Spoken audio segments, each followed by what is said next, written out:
Hello दोस्तों, welcome to the third part of our series that is the 9 step business ladder. यानी कि आज हमारा थर्ड एपिसोड है और हमारा थर्ड एपिसोड है बिजनेस प्लान के बारे में। बिजनेस आइडिया चूज करने के बाद जो सबसे बड़ा स्टेप होता है वो होता है बिजनेस प्लान को बनाना। और बिजनेस प्लान बनाना सीरियसली एक डिफिकल्ट टास्क है और आज मैं आपके लिए वही टास्क इजी करने वाला हूं, क्योंकि मैं आपके बिजनेस प्लान को 6 पार्ट्स में डिवाइड करना चाहता हूं। कौन से 6 पार्ट्स में देखेंगे वो, लेकिन स्टार्ट करते हैं आज की पहले वीडियो को, दैट इज बिजनेस प्लान।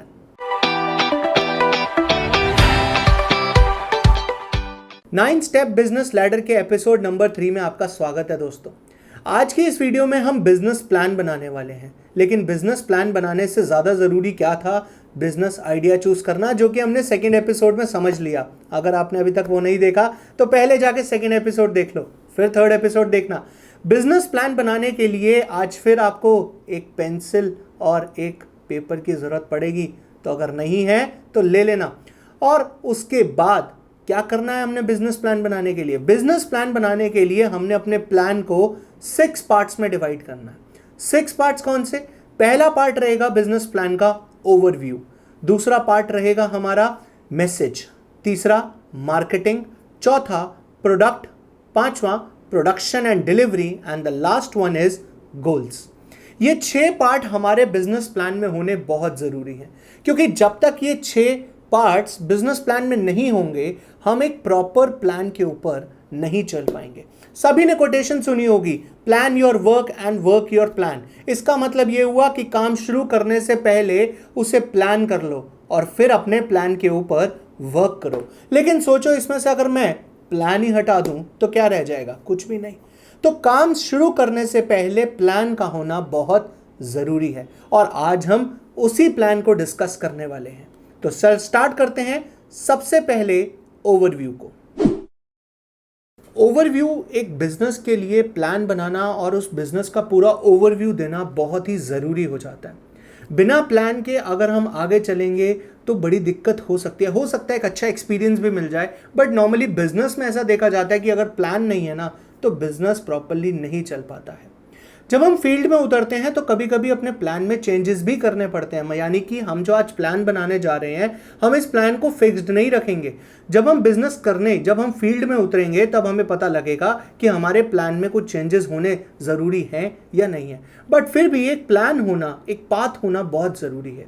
तो ओवरव्यू हमें वही पाथ देगा जिसमें सबसे पहला जो हमें डिसाइड करना है वो है बिजनेस नेम, यानी कि हम अपने बिजनेस को क्या नाम देना चाहते हैं। यहां पर आपको दोनों चीजें डिसाइड करनी है, यानी कि आपने उस बिजनेस का लीगल नेम भी डिसाइड करना है और दूसरा आपने उस बिजनेस का ब्रांड नेम भी डिसाइड करना है। आप चाहें तो दोनों को सेम भी रख सकते हैं, आप चाहें तो दोनों को अलग अलग भी रख सकते हैं। फॉर एन एग्जाम्पल, जैसे डोमिनोज जो है वो ब्रांड नेम है, लेकिन अगर आप उसकी कंपनी का नेम देखोगे तो वो जुबिलिएंट फूडवर्क्स लिमिटेड है, तो दोनों अलग अलग हैं। तो आप चाहो तो सेम भी रख सकते हो, आप चाहो तो डिफरेंट भी रख सकते हो, बट आपको दोनों डिसाइड करने जरूरी हैं।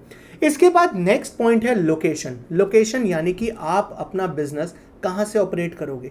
लोकेशन बताना कस्टमर को जरूरी इसलिए हो जाता है क्योंकि कस्टमर का विश्वास तभी बनता है जब उसे यह पता हो कि अगर उसके बाद एक बार सेल हो गई तो वो आफ्टर सेल सर्विस के लिए कहां जाएगा। तो कस्टमर को लोकेशन बताना बहुत ही जरूरी होता है, इससे आप उसका ट्रस्ट जीत पाओगे, राइट। तीसरा है लीगल बिजनेस स्ट्रक्चर। अब लीगल बिजनेस स्ट्रक्चर का मतलब यह हुआ कि आप जो बिजनेस स्टार्ट करने जा रहे हो वो आप प्रोप्राइटरशिप से करोगे, पार्टनरशिप से करोगे, प्राइवेट लिमिटेड कंपनी। अब आप ये सोचोगे ये हम कैसे डिसाइड करें, ये भी आप ही बता दो। तो उसके लिए हमारा जो एपिसोड होगा वो होगा एपिसोड नंबर 10। तो आप इस कॉलम को अभी ब्लैंक छोड़ दो, एपिसोड नंबर 10 में आप डिसाइड कर लेना मेरे साथ बैठ के, एंड देन आप इसको लिख लेना, राइट। इसके बाद जो नेक्स्ट है वो है ब्रीफ डिस्क्रिप्शन, यानी कि अब आपने अपने बिजनेस को ब्रीफली, बिल्कुल कम शब्दों में डिस्क्राइब करना है कि आप ट्रेडिंग करने जा रहे हो। अगर आप ट्रेडिंग कर रहे हो तो किस चीज की ट्रेडिंग कर रहे हो, आप क्या खरीद के बेचोगे। अगर आप मैन्युफैक्चरिंग कर रहे हो तो उसके लिए क्या क्या रॉ मटेरियल्स रिक्वायर्ड हैं और कैसे आप मैन्युफैक्चर करोगे, मैनुअल करोगे, ऑटोमेटिक करोगे या मशीन्स परचेज करोगे, किस तरीके से करोगे और आप उसको सेलिंग करोगे। तो ब्रीफ डिस्क्रिप्शन आपको अपने बिजनेस का देना है। Next is your mission. Now what is the meaning of mission? Mission में आपको यह बताना है कि आपका पर्टिकुलर मिशन क्या है। अब आप कहोगे सर हम बिजनेस करने जा रहे हैं, मिशन तो एक ही है, पैसा कमाना। बिल्कुल है, मैं मानता हूं मिशन है पैसा कमाना, लेकिन पैसा तब तक नहीं कमाया जा सकता जब तक आप अपने कस्टमर को वैल्यू प्रोवाइड नहीं करोगे। तो आपका सबसे पहला मिशन होना चाहिए अपने कस्टमर को वैल्यू प्रोवाइड करना। और वो आप कैसे प्रोवाइड करोगे, यही आपने मिशन डिसाइड करना है।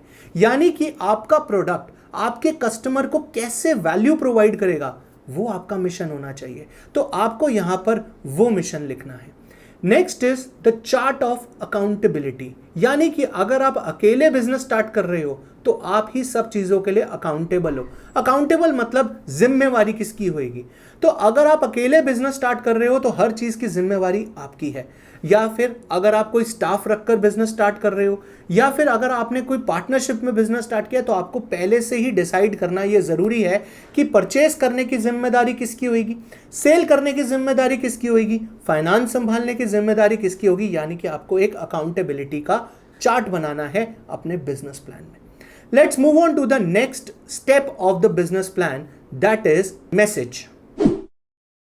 जो ये पार्ट है ना मैसेज, ये पार्ट बहुत इंपॉर्टेंट है।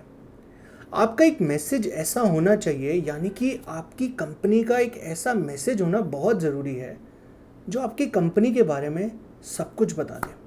जैसे फॉर एन एग्जाम्पल LIC कहता है जिंदगी के साथ भी जिंदगी के बाद भी, है ना बढ़िया मैसेज। तो जहां पर आपका मैसेज आपकी कंपनी की इंटेंशन पूरी तरह बता दे, वो होता है बढ़िया मैसेज। एक और एग्जांपल देखते हैं, एशियन पेंट्स, हर घर कुछ कहता है। तो ऐसे मैसेजेस जो होते हैं ना, ये एक बहुत बढ़िया इंपैक्ट क्रिएट करते हैं आपके कस्टमर के ऊपर। लेकिन ऐसे मैसेज लिखे कैसे जाते हैं? ऐसे मैसेज लिखने के लिए सबसे पहले आपको यह देखना है कि आप कस्टमर की कौन सी प्रॉब्लम को सॉल्व करने वाले हो। यानी कि आपका प्रोडक्ट या आपकी दी हुई सर्विस कस्टमर की कौन सी प्रॉब्लम को सॉल्व करेगी, सबसे पहले यह सोचो। और दूसरी बात यह सोचो कि जो प्रॉब्लम सॉल्व करेगी वो कैसे करेगी, और प्रॉब्लम सॉल्व होने के बाद रिजल्ट क्या आएगा, और क्या वैल्यू वो क्रिएट करके देगी कस्टमर के लिए। ये चार चीजें सोच लो, मैसेज बन जाएगा। जैसे कैडबरी ने सोचा, कैडबरी का क्या है मैसेज, कैडबरी का मैसेज है कुछ मीठा हो जाए। जब कैडबरी ने देखा कि लोग मिठाई खा खा के बोर हो चुके हैं, तब उसने कहा कि चॉकलेट खा के अपना जो स्वीट की क्रेविंग है या फिर जो मिठाई खिलाने का रिवाज है वो कंप्लीट हो सके। तो कैडबरी ने भी मैसेज क्रिएट किया ये सोचकर कि कस्टमर की कौन सी प्रॉब्लम सॉल्व होगी, कि उसको मिठाई नहीं लेने जाना पड़ेगा, राइट। शुगर, डायबिटीज, इन सब चीज़ों से बच जाएगा। ठीक है, चॉकलेट से भी बढ़ती है बट डार्क चॉकलेट से नहीं बढ़ती। तो कैडबरी ने इस प्रॉब्लम को सॉल्व करने की कोशिश करी और लोगों के माइंड में एक इम्पैक्ट बनाया। ऐसे ही आपको अपने बिजनेस में एक मैसेज चूज करना है जो आप कस्टमर तक पहुंचा सको। और वो मैसेज चूज करने के लिए मैंने आपको बताया, ऐसा मैसेज होना चाहिए जिससे पता लग सके कि आप कस्टमर की प्रॉब्लम को कैसे सॉल्व कर रहे हो, क्या सॉल्व कर रहे हो, उसका रिजल्ट क्या होगा, और कस्टमर को उससे क्या वैल्यू प्रोवाइड होगी। है ना बढ़िया बात। चलिए बढ़ते हैं अपनी next part of the business plan, that is marketing. एक बिजनेस का सबसे इंपॉर्टेंट पार्ट होता है उस बिजनेस की मार्केटिंग। अगर आपने फर्स्ट एपिसोड देखा है तो फर्स्ट एपिसोड में मैंने एक बात बोली थी कि आप एक जंगल में मोर नाचा किसने देखा, यानी कि अगर एक मोर एक जंगल में नाच रहा है तो कोई नहीं देख रहा, उसको सामने आने के लिए एडवर्टाइजमेंट यानी कि मार्केटिंग करना बहुत ही जरूरी है। और मार्केटिंग करते हुए सबसे पहली चीज आपको जो सोचनी है वो ये कि आपको आपके कस्टमर क्यों चूज करेंगे कंपटीटर से, यानी कि वो कंपटीटर को छोड़कर आपको क्यों चूज करें। मतलब अगर कोई कस्टमर एशियन पेंट्स के पास जाता है, इंडिगो पेंट्स के पास नहीं जाता, तो ऐसा क्यों है? ऐसी कौन सी सर्विस है जो एशियन पेंट सप्लाई कर रहा है जो इंडिगो पेंट्स नहीं दे पा रहा? तो ऐसी चीज आपने सोचनी है कि आपका कस्टमर आपके पास क्यों आए। और इसके बाद जो आपने सोचना है वो थोड़ा सा डिफिकल्ट है, लेकिन अगर आप सोच लोगे तो आपके लिए एडवर्टाइजमेंट करना बहुत आसान हो जाएगा। वो क्या है? वो है कि आपको अपनी टारगेट ऑडियंस सेलेक्ट करनी है। यानी कि जो बिजनेस आप करने जा रहे हो उस बिजनेस का इंपैक्ट सबसे ज्यादा किस एज ग्रुप या फिर किस जेंडर, मेल या फीमेल, यानी कि टारगेट ऑडियंस आपको डिसाइड करनी है ताकि आप सिर्फ उन्हीं को मार्केट कर सको, उन्हीं को प्रोडक्ट दिखें। फॉर एग्जाम्पल, अगर आप कॉस्मेटिक्स का बिजनेस स्टार्ट करने जा रहे हो तो उसका इंटरेस्ट ज़्यादातर गर्ल्स या फिर लेडीज़ में होता है, जेंट्स में या फिर बॉयज़ में कम होता है। तो आपकी टारगेट ऑडियंस फीमेल होंगी, मेल नहीं होंगे। लेकिन अगर आप सोचो कि आप स्पोर्ट शूज़ बना रहे हो जो कि सिर्फ मेल के लिए हैं, तो आपकी टारगेट ऑडियंस कौन सी हो जाएगी? मेल। अगर आप कपड़े बना रहे हो जो किड्स के हैं तो आपकी टारगेट ऑडियंस किड्स नहीं होंगे, आपकी टारगेट ऑडियंस पेरेंट्स हो जाएंगे, क्योंकि बच्चे खुद थोड़ा ना लेने आएंगे तो बच्चों के पेरेंट्स लेने। तो इस तरीके से आपको डिसाइड करनी है अपनी टारगेट ऑडियंस, दो बेसिस पे, डेमोग्राफिक एंड साइकोग्राफिक्स, दोनों बेसिस पे आपने डिसाइड करनी है, राइट। इसके बाद आपने ये करना है कि आपकी जो टारगेट मार्केट है, यानी कि जो आपकी टारगेट ऑडियंस है वो कितनी बड़ी है, एक बार उसका एस्टिमेटेड साइज निकाल लो। मुश्किल है निकालना, यूज गूगल, बट निकल जाएगा कि आपका जो एक मार्केट है, मान लीजिए आपकी मार्केट अभी सिर्फ फॉर एग्जांपल इंडिया में है और आप इंडिया की लेट्स से फीमेल को टारगेट करना चाहते हैं और वो भी सिर्फ उस एज ग्रुप को जो 18 to 24 आती हैं। तो अगर आप फिल्टर करके कहीं ना कहीं से निकालेंगे तो शायद एक राउंड अबाउट फिगर आपको मिल जाएगी।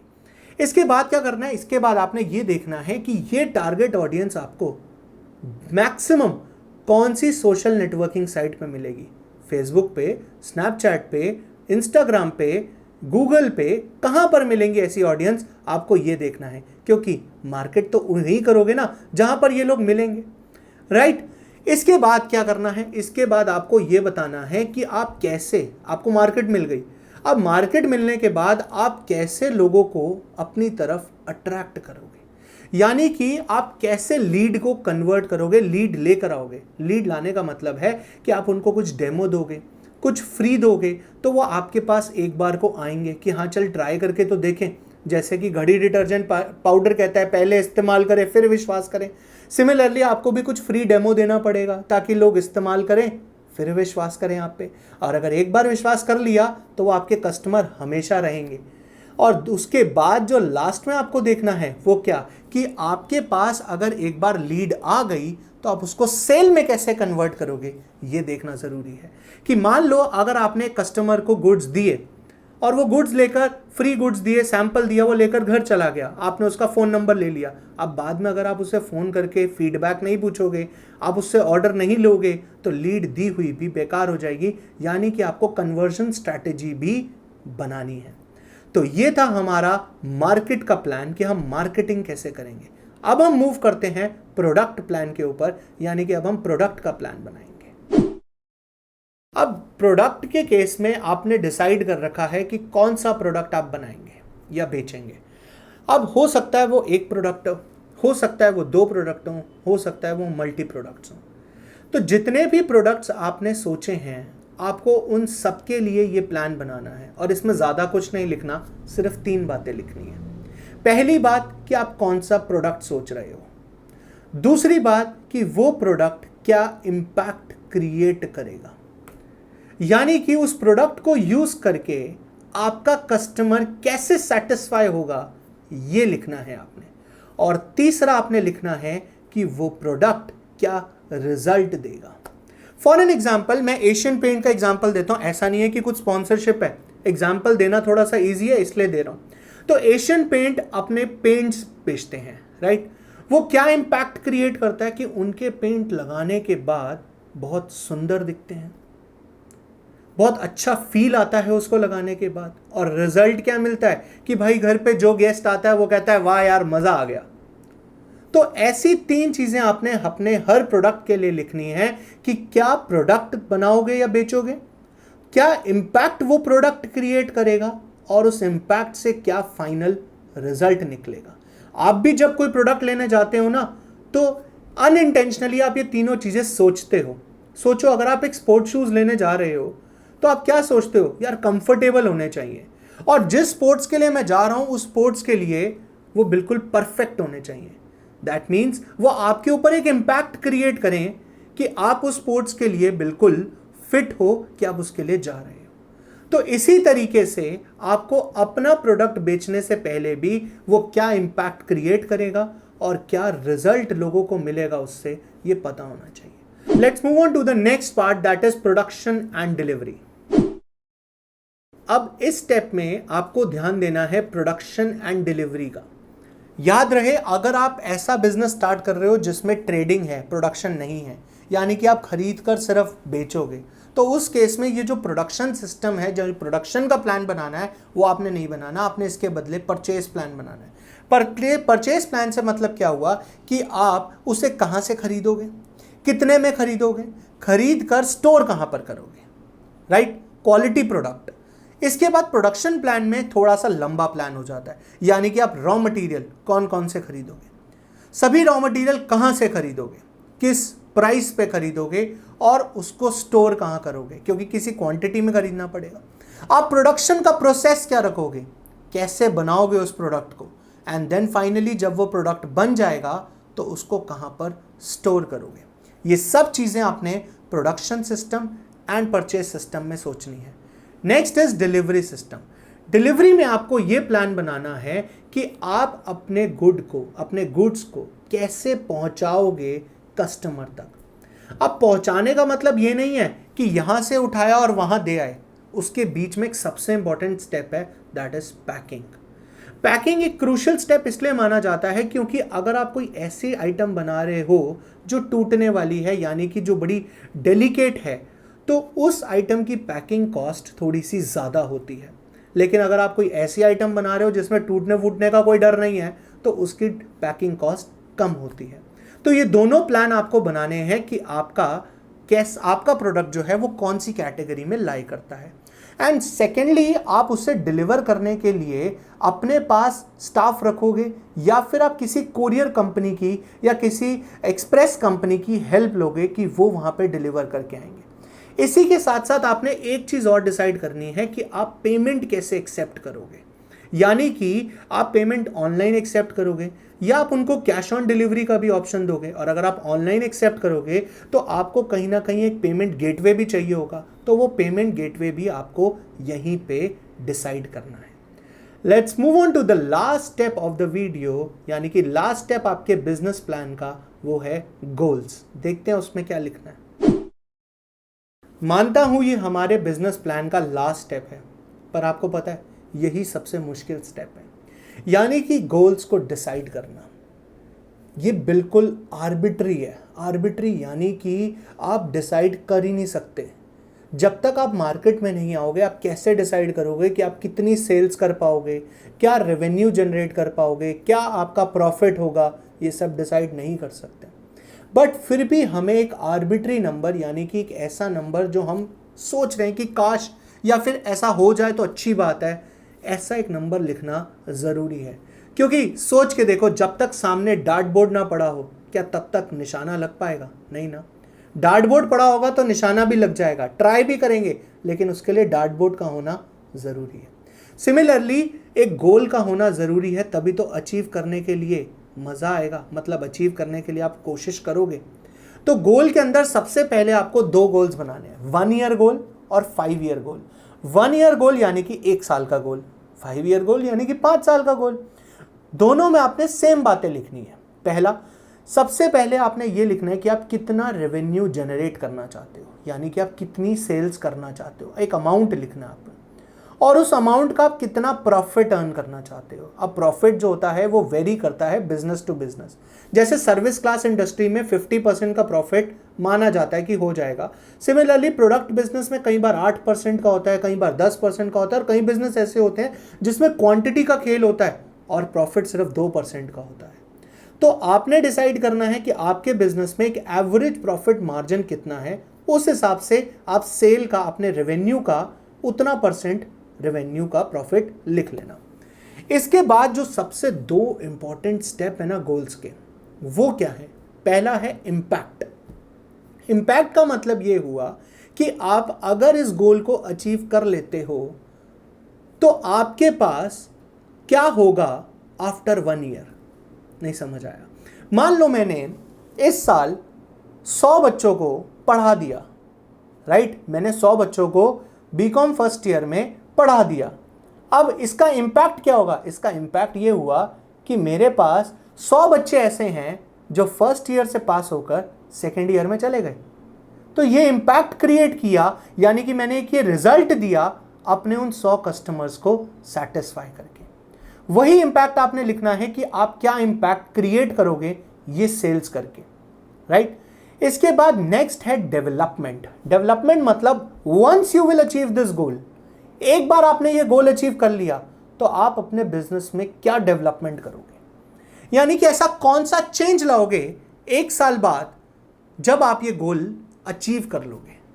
तो जैसे ही आप वो गोल अचीव करोगे आपको वो डेवलपमेंट करनी है, क्योंकि उसी के बाद अचीव होगा आपका 5 ईयर का गोल। तो दोस्तों आज के वीडियो में हमने 6 स्टेप में अपने बिजनेस प्लान को बनाया, जिसमें से पहला स्टेप था ओवरव्यू का, दूसरा स्टेप था मैसेज का, तीसरा स्टेप था मार्केटिंग का, चौथा स्टेप था प्रोडक्ट्स का, पांचवा स्टेप प्रोडक्शन एंड डिलीवरी जिसमें हमने पेमेंट प्लान भी डिसाइड किया, और लास्ट स्टेप हमारे goals 1 year goals and 5 years goals.